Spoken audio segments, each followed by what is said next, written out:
Hello friends, welcome back to my channel. இன்றைக்கி நான் மரவள்ளி கிழங்கு யூஸ் பண்ணி சூப்பரான ஒரு பாயாசம் செய்ய போகிறேன். வாங்க இந்த பாயாசம் எப்படி செய்யலான்னு பார்க்கலாம். இந்த மரவள்ளி கிழங்குல பாதி அளவு தான் நான் எடுத்துக்க போகிறேன். இந்த தோலெல்லாம் எடுத்துகிட்டு நல்லா அந்த ப்ரௌன் கலராக இருக்கிற அந்த பாகத்தையெல்லாம் நம்ம கத்தியில் நல்லா சீவி எடுத்துகிட்டு அதுக்கப்புறமா நல்லா தண்ணியில் கழுவிட்டு ஸ்க்ராப்பர் வச்சு காய் சீவுறதுல பொடி பொடியாக இதை சீவி எடுத்துக்கலாம். நான் ஒரு சின்ன பவுல் நிறையா தான் எடுத்துக்க போகிறேன். உங்களுக்கு குடும்பத்துக்கு எவ்வளோ தேவையோ அந்த அளவு நீங்கள் மரவள்ளி கிழங்கு எடுத்துக்கலாம். வாங்க இதை எப்படி செய்யலான்னு பார்க்கலாம். மரவள்ளி கிழங்கு ஒரு பவுல் நிறைய எடுத்திருக்கேன். இது தேங்காய் பால் இல்லைன்னா சாதாரண ஆவின் பால், நம்ம கடையில் வாங்குகிற பாக்கெட் பாலை சூடு பண்ணி எடுத்துக்கலாம். சர்க்கரை அரை பவுல் எடுத்திருக்கேன். பத்தலைனா போட்டுக்கலாம். நீங்கள் அதுக்கு பதிலாக வெல்லம் போடலாம். பாசிப்பருப்பு போட்டு வெல்லம் போட்டு செஞ்சால் தான் சூப்பராக இருக்கும். நான் பாசிப்பருப்பு போடாதனால வெள்ளை சக்கரை மட்டும் எடுத்திருக்கேன். சுகர் ஒரு அரை பவுல் எடுத்திருக்கேன். சுகர் அரை பவுல் எடுத்திருக்கேன். முந்திரி பருப்பு, திராட்சை, 3 ஏலக்காயை கல்லில் நல்லா நம்ம இடித்து போட்டுக்கலாம். வாங்க இந்த சூப்பரான பாயாசம் செஞ்சிடலாம். நிறைய பாயாசம் நம்ம செஞ்சு சாப்பிட்ருப்போம். ஒரு தடவை இது மாதிரி ஒரு மரவள்ளி கிழங்குல நீங்கள் பாயாசம் செஞ்சு கொடுங்க. ஹெல்த்தியான ஒரு பாயாசம் எல்லாத்துக்கும் ரொம்ப பிடிக்கும். கண்டிப்பாக இதை நீங்கள் செஞ்சு எல்லாத்துக்கும் கொடுங்க. வாங்க இதை ரெடி பண்ணிடலாம்.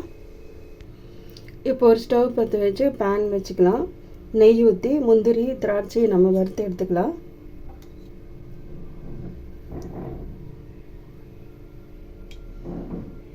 நெய் நல்லா மெல்ட் ஆகட்டும். நெய் சூடானது முந்திரி பருப்பு போட்டுக்கலாம்.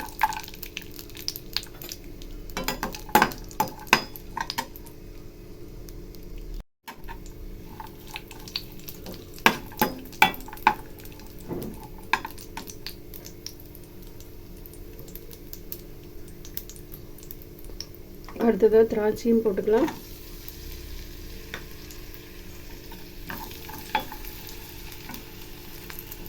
இது நல்லா ஃப்ரை ஆகிடுச்சு. நம்ம ஒரு தட்டுக்கு மாற்றிக்கலாம்.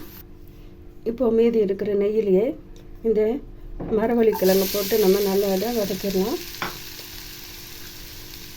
இதை நல்லா மிக்ஸ் பண்ணிகிட்டே இருங்க, இல்லைன்னா இது ஒட்டிக்கும். நல்லா வதக்கியாச்சு பாருங்கள் நெய்யிலேயே. இதை ஒரு பாத்திரத்தில் எடுத்து வச்சிடலாம். இப்போது பாயாசம் ரெடி பண்ணுறதுக்கு ஒரு பாத்திரம் எடுத்துருக்கேன். அதில் தண்ணி ஊற்றிருக்கேன். நீங்களும் இதே மாதிரி முதல்ல தண்ணி ஊற்றி நல்லா கொதிக்க வச்சுருங்க. கொதித்ததுக்கப்புறமா நெய்யில் நம்ம நல்லா வதக்கி வச்சுருக்கோம் பார்த்திங்களா மரவள்ளி கிழங்கு, அதே இதில் போட்டுடலாம். போட்டதுக்கப்புறமும் நீங்கள் நல்லா மிக்ஸ் பண்ணிகிட்டே இருக்கணும். மூடி போட்டு மூடிடலாம். அப்போ தான் சீக்கிரமாக கொதிக்கும். தண்ணி கொதிக்க ஆரம்பிக்குது பாருங்கள். இப்போ மரவள்ளி கிழங்கு இதில் போட்டுடலாம்.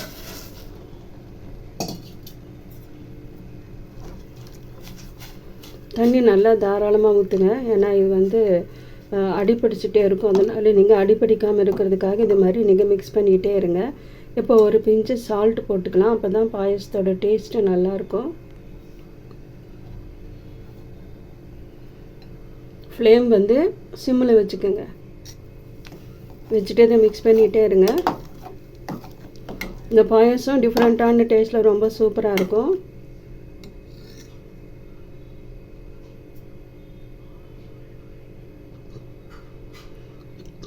இந்த பாயசம் டிஃப்ரெண்ட்டான டேஸ்ட்டில் ரொம்ப சூப்பராக இருக்கும். இப்போ இதில் ஏலக்காய் போட்டுடலாம்.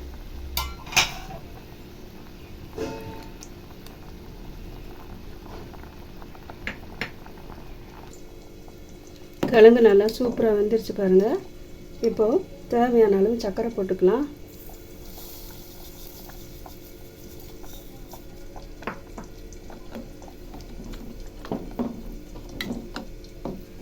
நல்லா மிக்ஸ் பண்ணிவிட்டு இப்போ முந்திரி திராட்சை சேர்த்துக்கலாம்.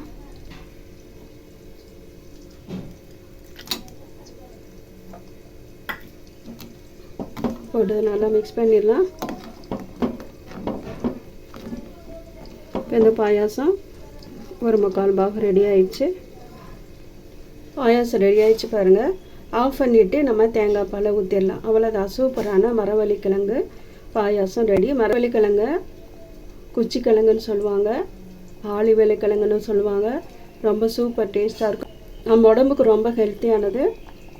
இந்த பாயாசம் ரெடி.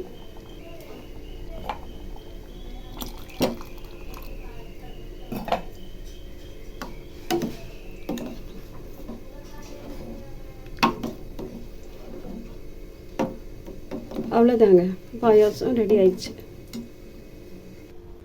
பாயாசம் நல்லா இருக்கான்னு டேஸ்ட் பண்ணி பார்த்துடலாம்.